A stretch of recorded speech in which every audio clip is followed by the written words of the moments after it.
to obeying and connecting with Yeshua. Do you see that? So it's Yeshua comes, but it's also Yeshua is coming in a present sense. All right, so what I'm suggesting is that Adonai is setting up conditions for some of these prophetic realities. Return of Yeshua is going to consist of two things, salvation and judgment. What is Israel's salvation today? Israel's salvation today is that she is surrounded by enemies, and in many cases she is only saved by Adonai's intervention. The stories of some of these rocket attacks where the fuselage of the rocket hits within 15 feet of somebody or 30 feet of somebody and they're miraculously saved. Or we have 150 rockets, including ballistic missiles, which are incredibly difficult to track and intercept, and only a few of them get through, and they hurt almost nobody. I mean, the statistics of this is incredible to consider, that Israel has gone this long without just disaster. But there's also judgment. What are some of the aspects of judgment in the land of Israel today? Well, the divisiveness. We just went through a political season of incredible divisiveness in our country, where, like it or not, leaders are being targeted with the justice system, with political systems, with legal systems, in order to combat the enemies in politics, right? You've seen that going on in Israel. The success of Hamas's attack, originally on October 7th, is in part absolutely attributable to the lack of unity in Israel. And therefore, because of that lack of unity, they made themselves vulnerable and they got attacked. So the vulnerability or the attack becomes a judgment. Their rejection of Yeshua ultimately will become a greater judgment, and that's coming. But for now, that's what that looks like. Okay. Another salvation of Israel is the political salvation of Israel. The number of nations around the world that are presenting themselves, that are lobbying on behalf of destroying Israel or taking Israel down or minimizing Israel, is incredible. It's just phenomenal what's happening on the world stage, what's happening politically, economically, etc. Adonai is going to be the one to intervene in all that. And then finally, other conditions that are coming is the new heavens and the new earth, and ultimately the tree of life. So another aspect of this prophetic reality of Israel is that because of uncertainty and fear, people around the world are returning to Israel. There was a couple news articles I sent to a friend last night, and so forth, of real estate volatility in Israel right now, because so many people from the United States, Canada, UK, France, Australia, New Zealand are moving there because that is considered more safe than the United States. And in many cases, I understand that, and I would almost be inclined to agree. At least in Israel, you have what I might call the integrity of self-defense. So if I'm a Jew and I live in Miami and I get attacked, I defend myself perhaps if I have the courage to, right? But I don't have the same justification for my self-defense. The nation is not going to come to my self-defense. The nation is not going to rally to my side. If I'm Jewish and I'm in Israel and I'm attacked, the entire nation rallies to my side. There is no other country on the planet that offers that same. So let me say that again, because that's a profound point. If you live in Canada and you're attacked because you're Jewish, you cannot count on the Canadian government rallying to your defense. But if you live in Israel, the whole country is rallying to your defense. That is a huge psychological thing for a Jew living in, I don't know, Chicago or Montgomery, Alabama, or anywhere. And what we've got even further than that is we've got a whole generation of young people going to our college campuses who watched everything happen last year, who are saying, calling their grandparents and saying, I don't feel comfortable. And now the grandparents are seeing signs of echoes of their earliest memories of the Holocaust, because that's what the conditions look like. And so what you have is a phenomenon by which Jews are moving back to Israel, to the land of Israel, on their own, without any other provocation other than security, safety. unheard of in the history of the world. Adonai has promised that he's going to repopulate Israel, the land of Israel, before his return, before Yeshua's return. This is one of the ways that prophetic condition becomes accomplished, one of the ways that this happens. Any thoughts or comments on that? Any questions?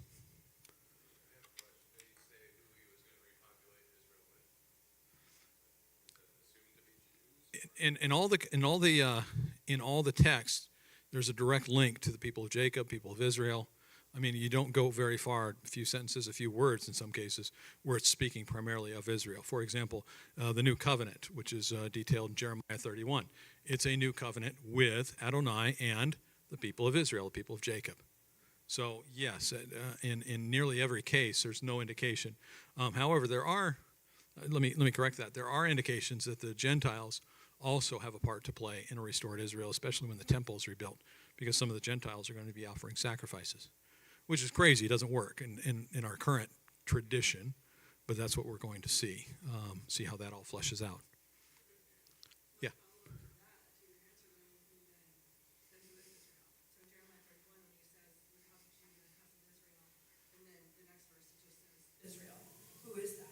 So I teach that there are three Israel. There is Israel, the descendants of Abraham. Or you could say Israel, the descendants of Jacob, since Jacob's name was changed to Israel. So the physical descendants, the ancestry, the actual genetic line, the family line of Israel, including those who were either adopted or, mixed marriages, doesn't matter. Just that whole lineage is Israel. That's the first Israel. The second Israel is the land, the actual geographic description on a map that begins with Abraham. It's detailed again during the conquest of Canaan, detailed again, conquest of, or through Moses, and then again with Joshua. So we see numerous places where this is redefined and clarified. But yeah, that would be the physical land. And then the final Israel, the third Israel, is the political Israel, which is today's nation state of Israel. So if I follow that, I'm not sure that all the biblical promises belong to, for example, the Benjamin Netanyahu government. I don't know that all the biblical promises apply to that. I do know that all the biblical promises apply to something. They apply to the people, they apply to the land. The other category of Israel is the kingdom Israel, and that includes the grafted in Gentiles and those who believe in Yeshua. But there's a distinction between the descendants of Jacob and those who believe in Yeshua, who are both in various places in the text called Israel. So how do we reconcile all this? Well, I would suggest to you that there are three or maybe four, quote-unquote, Israels. Now, of these, you asked about which Israel is this making a promise to. This is how I see it, is we started out with Abraham being called into the land, the conquest of Canaan through Joshua, and that established it. And then at the time of Yeshua, there was a pivot, and the gospel of Israel was sent out unto all the nations and went out and became a message of peace to all the nations, as it says in Isaiah. And now it's all being brought back. So whereas 1,000 years ago, the kingdom of Israel was predominantly the spiritual kingdom, believers in Yeshua, now that's taking a lesser role in world affairs, and it's becoming more about the people of Jacob, and it's becoming more about the land of Israel. Because make no mistake, they're not out to kill Christians in New York City. I mean, we have some persecution, but it's fairly light. Rather, they are out to conquer and occupy the land of Israel, the actual geographic place. Do you see the distinction? Does that help at all? Any other questions along that line? Go ahead.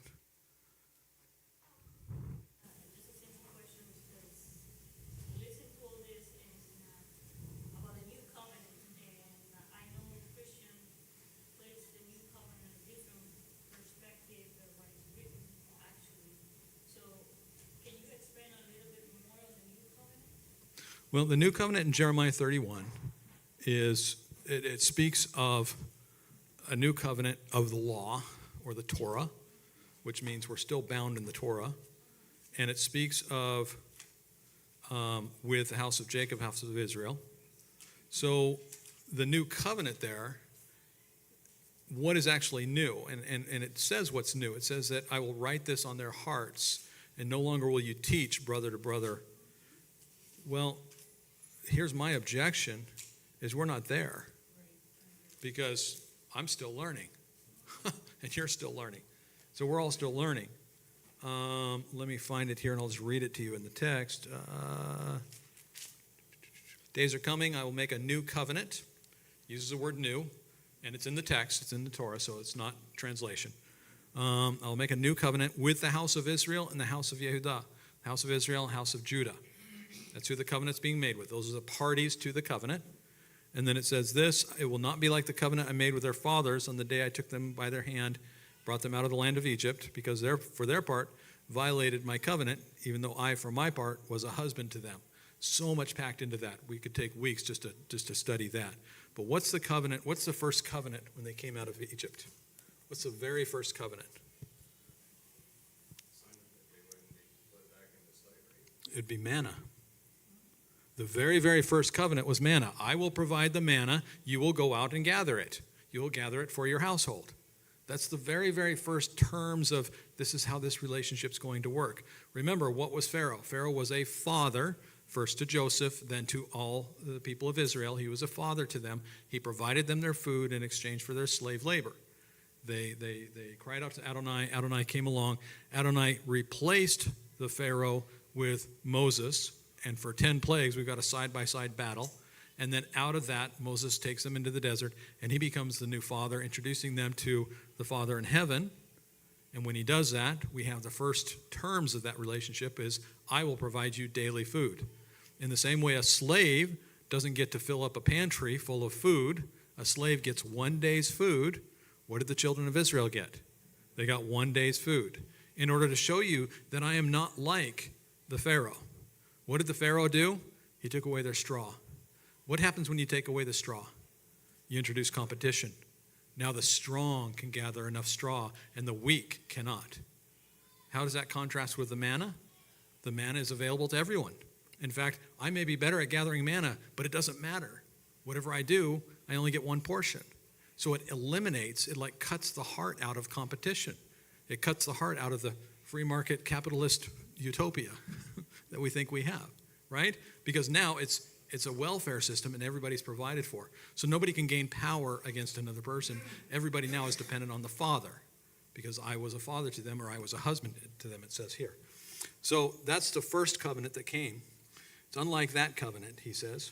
And he says this, this covenant I will make with the house of Israel after those days, put my Torah within them, write it on their hearts. I'll be their God, they will be my people. No longer will any of them teach a fellow community member or his brother. Know Adonai. All will know me, from the least of them to the greatest. I'll forgive their wickedness and remember their sins no more. What I would suggest to you is we are in the process of accomplishing that covenant. We're in the process of coming into that covenant because all of us now knew more than we knew. And the entire kingdom of God now is opening up to this Messianic understanding of the scriptures. The entire kingdom of God is open to having seders and things like that. Even in the last 30 to 40 years, things have changed. So that's the progression that I would see. Does that help at all? Yeah, it does. Okay. I'm just thinking like why Christians use it like the new covenant. Because I was having that conversation when I went to Puerto Rico with my dad, and I said, Dad, the law is not changed. If you read that correctly, it doesn't say that the law is changed. It just says that it's going to be put in the mind because there's where the thinking starts. Right. The action starts. Right. And I'm going to write it on the heart because that's where all the feelings start, so we can love the Torah. Right. I will have one more comment on that, and then I'll return to what's going on in the world and in Israel. How many of you know how to play Sudoku? One of the ways you play Sudoku, right, is you say, okay, I'm going to put a 4 in this box right here. And now I'm going to try to solve the rest of the puzzle and see what happens. Oh, that 4 was wrong. I have to replace it. It needs to be a 3. I'm going to put a 3 in this box. Now I'm going to try to solve it. And that's how you do Sudoku on a simple scale. That's what people do with the Bible. I looked at the Bible and I came to a conclusion. that Jesus replaced the Torah, and his death replaces the Torah. All right, now I'm going to try to solve the rest of the Bible. Well, sometimes you can go so far with that, but it doesn't work. It breaks down. There are numerous places, Matthew 5, other places, where that attitude of Jesus has put to death the Torah doesn't work. It's just contradictory to the scriptures. So what do you do when you're doing Sudoku and you run into a problem? You have to back out and you have to say that 4 doesn't belong in that box. You have these contradictions in the text. Like for one, I will not abolish the law, says Yeshua. You have to hold those contradictions. And that's what I would say to that. Yes, you're right. That's where the Christians live. But hopefully that's changing. And according to the text, that'll change. All right, so going back to this, because of uncertainty and fear, Israelis around the world are returning to Israel. This, again, is a prophetic manifestation. This is a reality that is happening. Next, the hostages. The hostages are also a prophetic reality. It's interesting that we're in Jeremiah 31. If you look at earlier in Jeremiah 31, I have it here. Let's see. A voice is heard in Ramah, lamenting and bitter weeping. It is Rachel weeping for her children, refusing to be comforted for her children, because they are no longer alive, is the way the text says here. They are dead. It's not so much just that they are dead, but they have been taken from you. Remember, Joseph was taken from his father Jacob. The hostages have been taken from their family of Israel. And it's as if they are dead. They are removed from them. But it's the worst kind of death, because you don't have a body to bury, so you don't have closure. You can't really put it to rest. You can't grieve properly. You're waiting. Gilad Shalit was held for over 5 years, waiting to see what happens. We've had numerous occasions where the hostages were about to be released, or they were about to be liberated, and they were all executed. We had this happen a couple times. So that's that level of uncertainty. It's a form of death. And here's what the text says. Rachel weeping for her children, refusing to be comforted because they are no longer alive. It's because they don't exist anymore. They're lost to them. But they're being held captive. This is what Adonai says. Stop your weeping and dry your eyes, for your work will be rewarded, says Adonai. They will return from the enemy's land. So there is hope for your future, says Adonai. Your children will return to their own territory. What's happening in Israel right now is an attempt to recover the hostages. I believe it was Gilad Shalit, but it may have been another hostage. But the typical news interviewer was interviewing the mother. And the interviewer said to the mother, do you have anything that you would like? Do you have a message for Prime Minister Benjamin Netanyahu? Do you have anything you'd like to say to him about his work to get the hostage freed? And the woman became very indignant. She had a very wise answer. She became very indignant with the interviewer. And she said, you have no right to ask me that question. That's the wrong question. I am a mother, and of course, I will do everything in my power to get my son back. I want my son back. That's the only thing that matters to me. But the prime minister has to think of the security of the nation. And you shouldn't compare those two things. And here's what's happening. We have now, there's a number, I think 99, the current number, remaining hostages, of which perhaps 50 may have perished. They're thinking the numbers are probably half are surviving now. And these will be used as pawns until the end of time. Yes, the mothers of these hostages, they can go on the news, they can cry, they can weep, they can lament, they can demand answers and action. I understand all that. But that accomplishes a different result. It just does. The leaders of the nation have to go in and conquer Hamas. That's the only way to resolve this situation.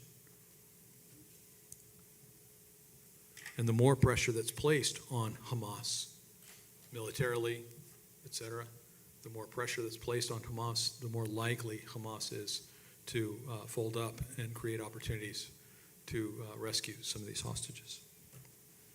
So what is the prophetic reality? It is that secularism has also claimed captives and hostages among the Jews. It is that secularism has claimed hostages among the kingdom.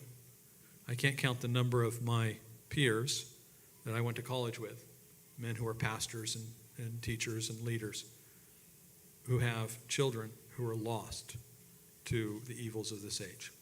Just lost. And these are good kids. They grew up in a good home. I knew them growing up. And to look at them now is just mind-boggling.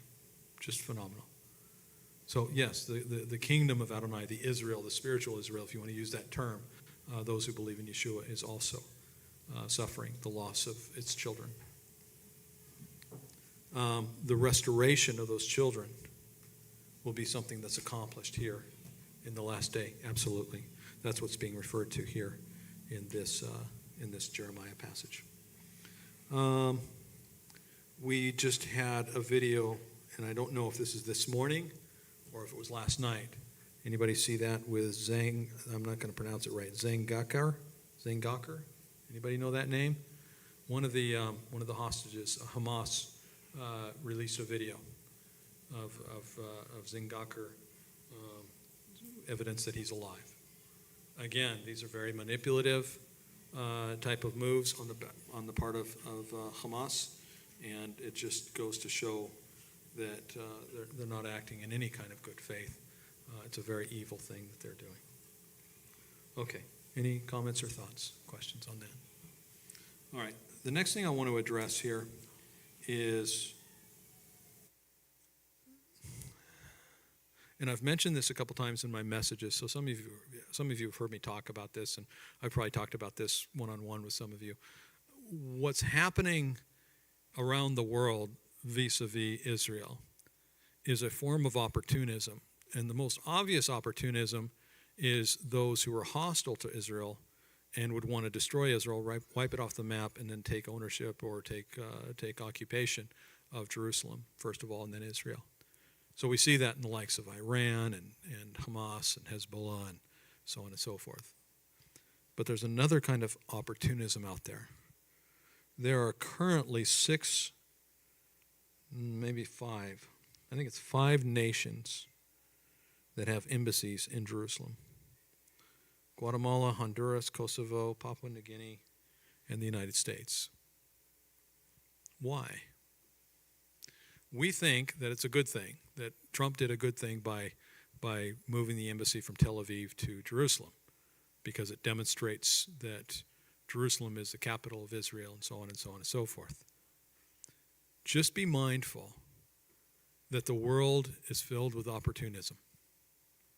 And what is a good intention today may result in being manipulated or abused tomorrow. Consider the educational system in the United States of America, a system which was designed to make sure every single child in America can read and write. And now look what it produces in our young people. So in the same way, yes, it's a good thing, we think, that Trump established an embassy and moved the embassy to Jerusalem. But I would suggest to you that it also makes Jerusalem vulnerable. It's a foothold. In the same way that the United States took a foothold on Gaza when they brought in the pier for humanitarian aid. Now, the pier fell apart and was mismanaged. That's kind of the American legacy of that. But do you see the toehold? Do you see the foothold? When you're trying to conquer, the toehold and the foothold is hugely important. Eric? So would this be like an akuzah, a possession, such as like Abraham purchased property in Hamakpelah, where he purchased as an akuzah, as a possession? Yeah, you could say that. You could certainly say that. You can do that. You can accomplish that also through finance and international loans and things like that. Intellectual possessions using technology. When we gave them the Iron Dome, there was a lot of, wasn't a lot, but there was a little bit of pushback from some people who were worried that what was Israel going to lose vis-a-vis our help, because nothing's for free. Like, what is Israel going to give up in exchange for this help? Well, the Iron Dome is and its subsequent iterations is a huge salvation to Israel during this current war. So it was probably worth it, but you still ask the question, what has Israel given up? The truth of the matter is they've probably given up some of their sovereignty, as in Israel has to review with the United States every time it wants to plan a military op against Iran or anything. So just bear in mind that these embassies may be making Israel vulnerable as well. All right. Any other thoughts on that? So when Israel attacked Iran recently and was so successful at attacking Iran, basically what it did is it kind of blew the cover off what everybody already knew. Everybody already knew that Iran was way overextended in its ability to support neighboring nations in their war on Israel.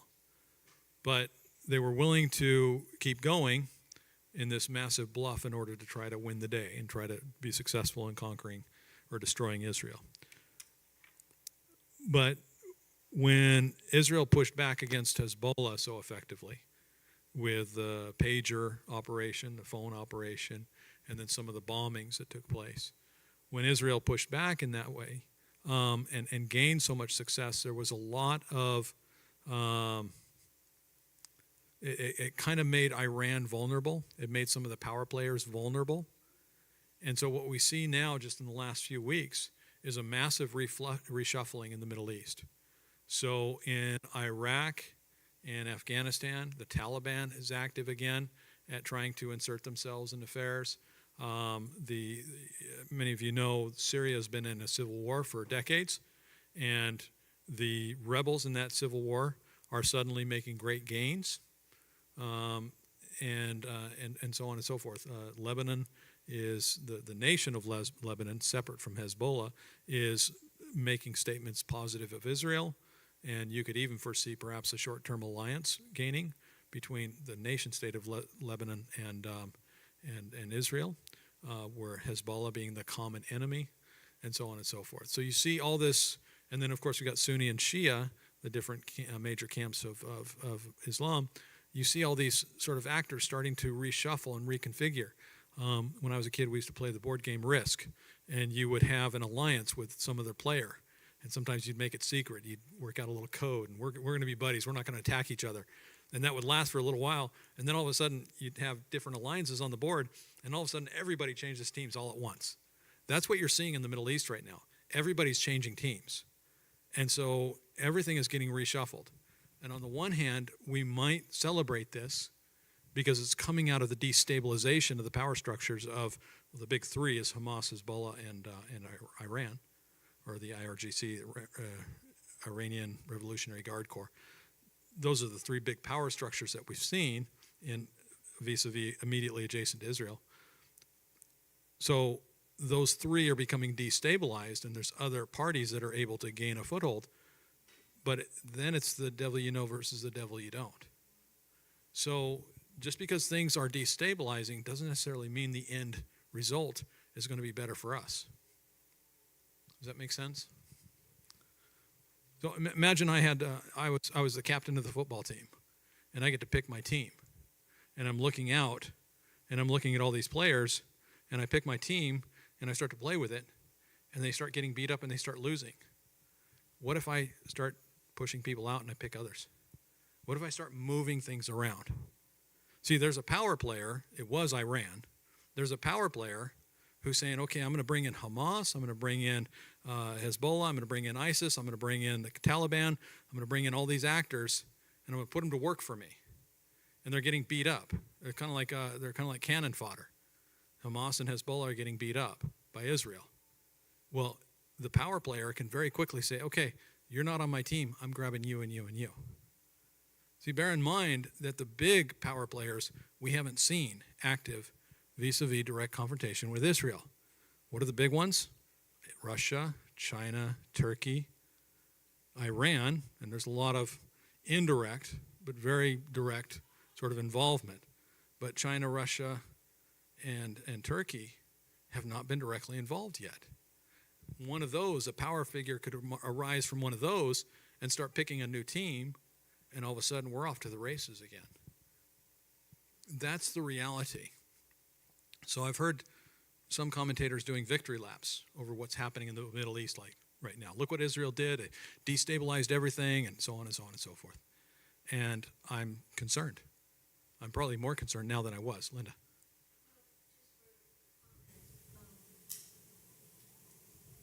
Syria being on the border of the Golan.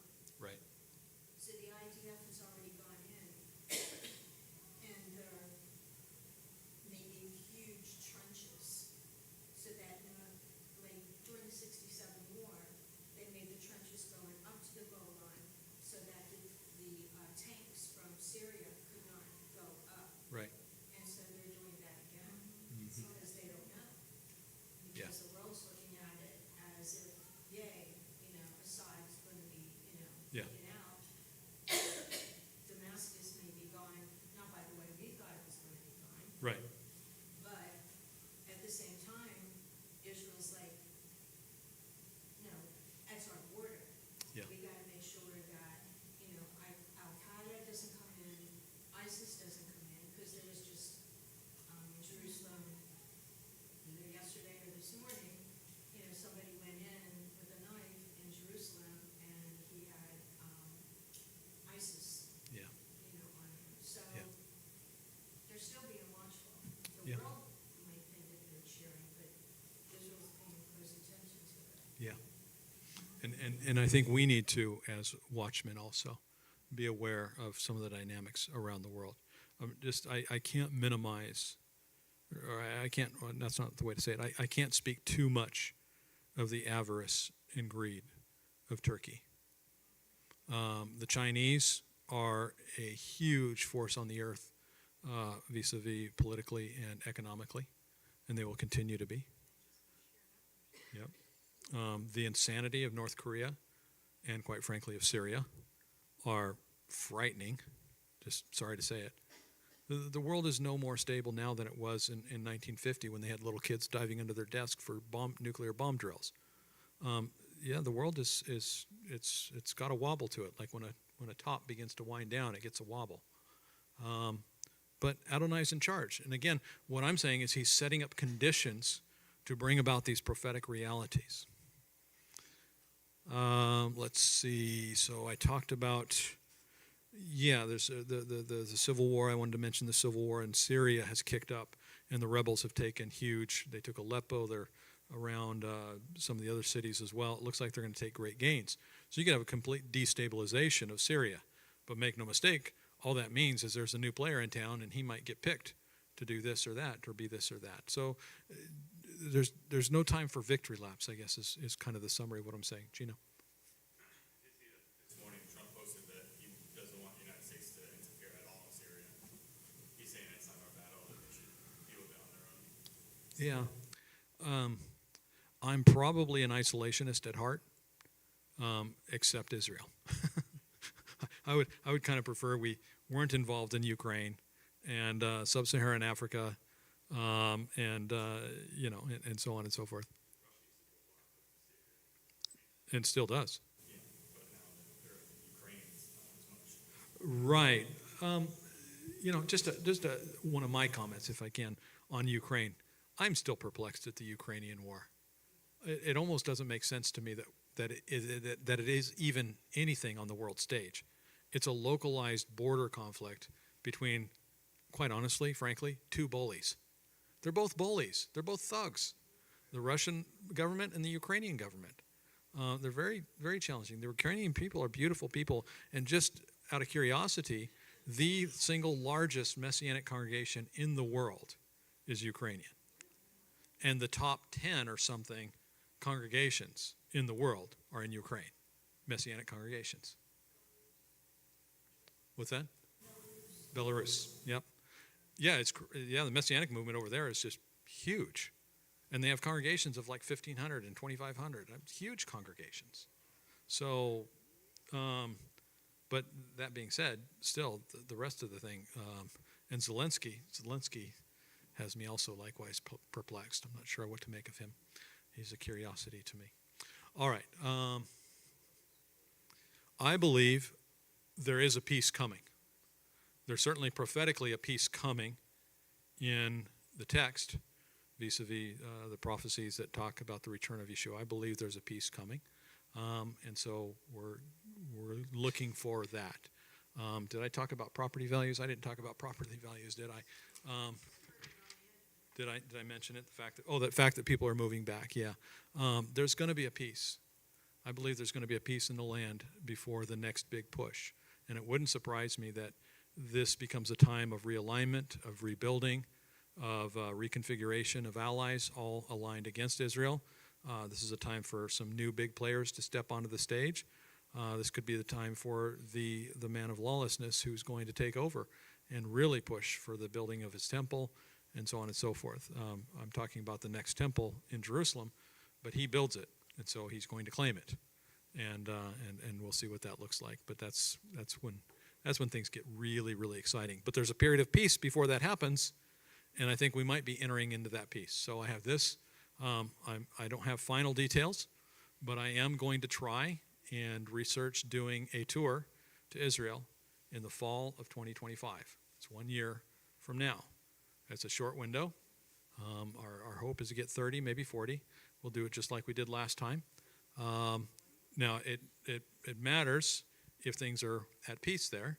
I'm not going to take you into a war zone, but it would be a huge blessing for us to do this if we feel safe enough to do it. It'd be a huge blessing for us to bless Israel in this way during this time. In fact, the tour guides are reaching out to me saying, please come, because of what's going on, because they need the revenues. They need to be blessed in that way. Don and Marianne in our congregation, they've been over there now for, 7 or 8 months. It's a long time, so they've been blessed to be able to do that. We would go for maybe 2 weeks. We'd see how it goes, see how it fleshes out. So that's what I'm tentatively asking for next fall. So I'll be announcing that as we get things firmed up. Okay, I got one question here and a question there. I'm kind of ignorant about things in general, but does Israel have in the land its own natural resources to be able to create its own munitions and bombs and rockets and all of this stuff, or does it depend on stuff that they import? Not in current form. Israel's a very tiny nation. They do not have the industrial capacity to build their own munitions. On stuff that comes in for them. Absolutely. And where is this stuff coming from?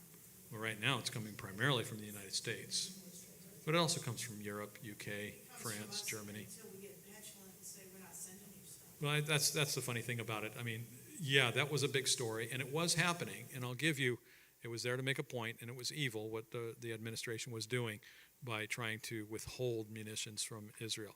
However, they weren't withholding all the munitions. There were still huge sales going on. So the munitions they were holding were still significant, but it's not that Israel had nothing, because the United States doesn't make the munitions. We don't actually manufacture anything. The U.S. government does not manufacture anything. We use manufacturing companies. And so we've got these multi-billion-dollar companies that make armaments, and they got to have sales. They got to have customers, kind of like China and Amazon. They've got to have customers for all their stuff. So they make all these bullets and bombs and tanks and planes. They got to have customers for them. Israel's a good customer. Well, you can't totally shut off that pipe, otherwise people get upset. Donors get upset, and money is the milk blood of American politics. Amy. I read maybe a month ago that there was money allocated in Israel for to make their own munitions, but they still have to, develop or manufacture. Yeah, it's the industrial capacity.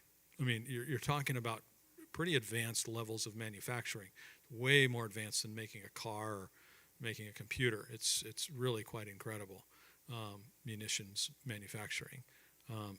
As I understand it, they don't have either the resource stream. In other words, you got to be able to get the raw materials and smelt and improve and do all that sort of thing. They don't have the resource stream, neither do they have the capacity. And that stuff it can take a few years to ramp up. Yes, Linda?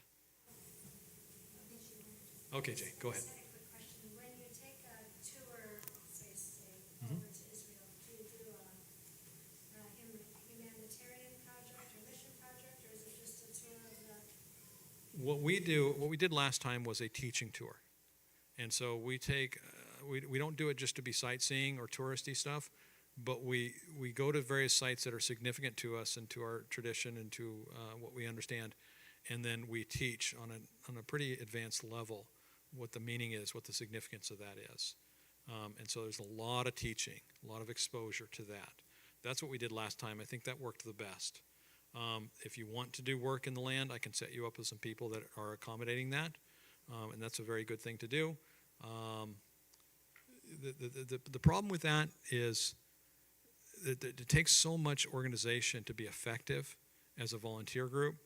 And if you've got 40 people who want to volunteer and do something, sometimes they put you to work, but they don't really need you to do anything. They're just kind of, here, go over here and fold blankets or stack bricks or something, unfortunately. However, there are groups in Israel that do humanitarian volunteer work, and that's one of the groups that I went with in January. And yes, we worked every single day, and it was wonderful. It was called FIRM, F-I-R-M. Yeah, it's a good group. I would recommend it if you want to do that kind of thing. And there's a couple others that do it as well, but I would recommend that one. Yes? Do you have any thought or comment on the underwater cables that are being, communication cables that are being cut over in Europe undersea? Yeah. Israel has created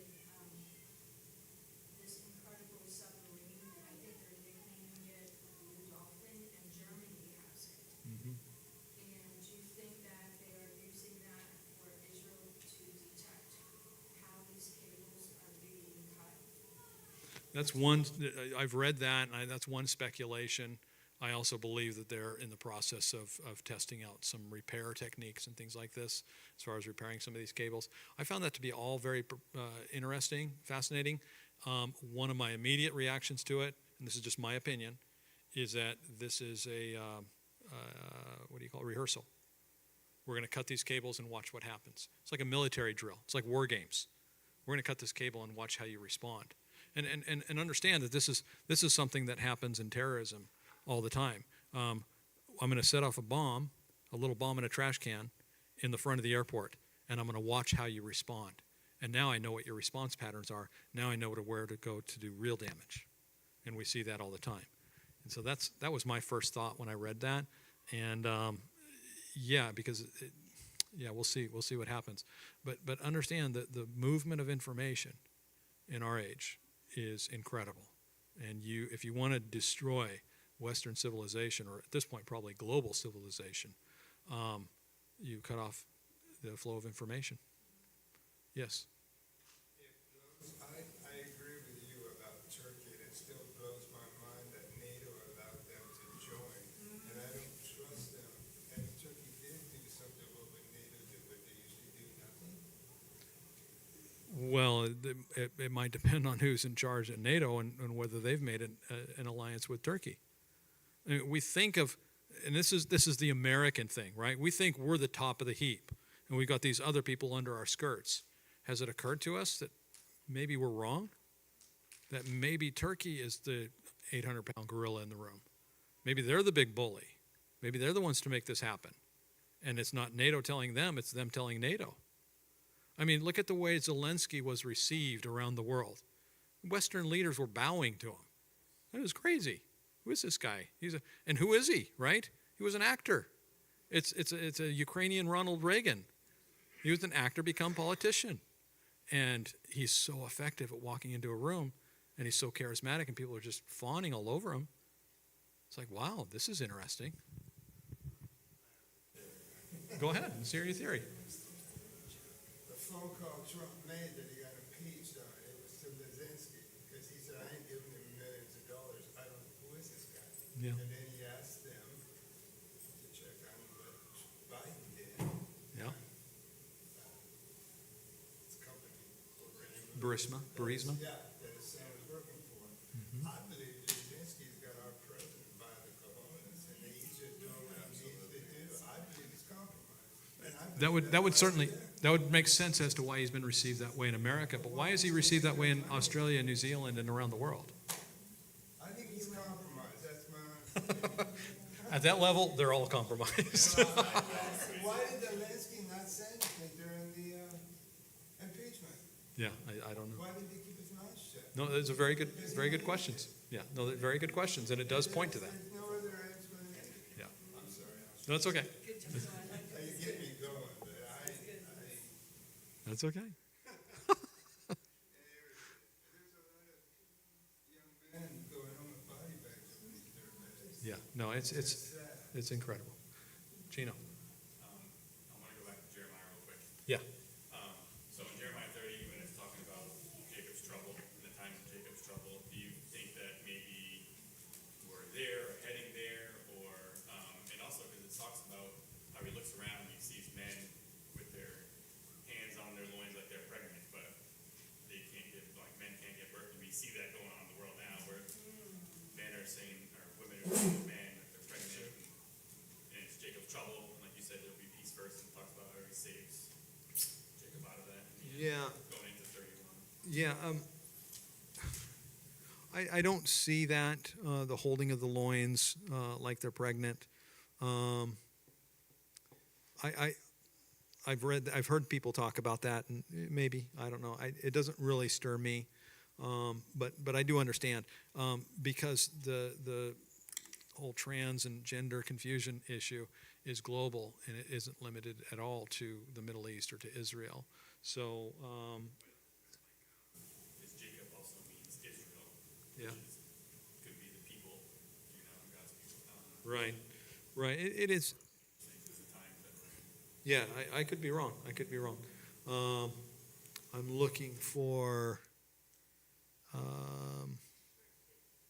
Is it 36? Oh yeah, I see that. I was looking for the one that talks about Jacob's trouble. I don't know. So the day is coming, says Adonai, when I'll reverse the exile of my people Israel and Yehuda. I'll cause them to return to the land I gave their ancestors, and they will take possession of it. This is what Adonai says. How can men give birth to children? Why then do I see all the men with their hands on their stomachs like women in labor? How dreadful will that day be? There's never been one like it, a time of trouble for Yaakov, but out of it he will be saved. Okay, yeah, I mean, it's an interesting connection, and it could be, but for me, I find that I guess I just lean towards a Israel-centric interpretation vis-a-vis the land and the people on this day, at these times. There's a time of trouble for Yaakov, but out of it he'll be saved. On that yoke, says Adonai, I'll break the yoke off your neck and snap your chains. Foreigners will no longer enslave him. Instead, they will serve Adonai their God. David, their king, whom I'll raise up for them. So, it's definitely prophetic. But like all these prophecies, we're seeing them manifesting in a current kind of set of realities. And so one of my thoughts is maybe we're going to start seeing things speeding up, where you see these things manifesting more obviously, more quicker, whereas in history we had, 1,500 years or something of Roman Catholicism church rule for religion, and then the Protestant Reformation blew that apart, and then we had other iterations, and nowadays you can have 1,000 denominations born in a week. It's crazy. You have an acceleration effect, I think, in the world. Yeah, in 1948, and we're seeing that again and again and again. Just be open to what comes out of this war, as far as boundaries and territories and things like that. Make no mistake, the future of Gaza is on the table, especially if the Gazans can't become civilized in their relationship with their neighbors. Okay, did I have a question? Okay, we'll go to Jerry. In Isaiah, in various early chapters of Isaiah, it talks about a time when children would be the oppressors and the women would rule. Looks like we got that in America already. But then connect that to Proverbs 29, where it talks about this generation will do this and that. And it's a picture of today. Yeah. So I don't know if any of those two connect or not. But Yeah, the general moral decay of the world, I think, is kind of it's just the atmosphere of what's going on in the world. What I'm becoming more and more sort of preoccupied with is the focus on Israel, Jerusalem, and Adonai's plan and promise thereof. Yes, we've got we've got a cultural war in the West and things like this, and it's very significant. I understand that. But I guess for me, my thoughts right now are just more focused on what Adonai is doing in the Middle East. It's not that it's better, it's just that's a little bit more of my preoccupation. So there's probably some validity and legitimacy to what you're saying. I just don't have a lot of comment on it right now, if that's okay. Any other questions? Any other thoughts? All right. I think I'll conclude there. But just again, an exhortation to be mindful of what Adonai is going to do coming out of this. Eyes up. Don't be surprised by anything. We don't need to be surprised by anything. We already know what's coming. We know how the book ends, and Adonai is going to accomplish his things.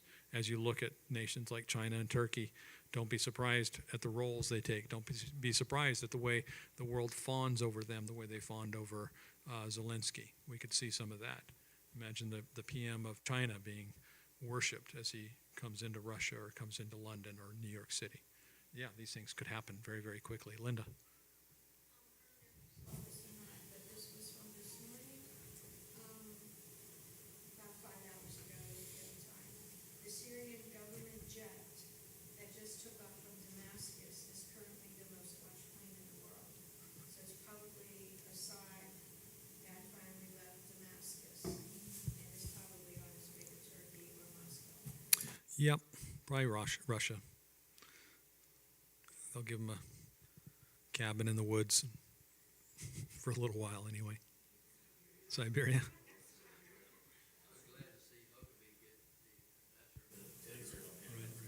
Gino.